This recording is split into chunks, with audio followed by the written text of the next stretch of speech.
নওজোয়ান, মুরব্বী, পর্দার আড়ালের মা বোন, মুসলমানের পরিচয় দিয়া যদি জান্নাতে যাইতে না পারেন, ইমানদারের পরিচয় দিয়া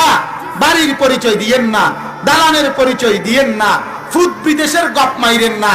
মাইয়া বিয়া দানের গপ মাইরেন না, সোফার গপ মাইরেন না, খাটের গপ মাইরেন না, টাইলসের গপ মাইরেন না। আপনার ছেলেগুলো নামাজ পড়ে কিনা, মেয়েগুলো নামাজ পড়ে কিনা, শতভাগ পর্দা করে কিনা, আপনি হালাল খান কিনা, আপনার বিবি বাচ্চা হালাল খায় কিনা, খোদার কসম বেড়া হইলে বুক ফুলাইয়া এগুলো যদি বলতে পারেন তাইলেই আপনি কামিয়াব। কামিয়াব।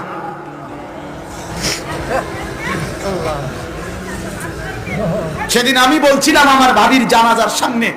আমার ভাবি নিজে মাদ্রাসায় পড়ুয়া আলেমা, আমার ভাবির স্বামী মাওলানা মাহবুবুর রহমান আলেম, আমার ভাবির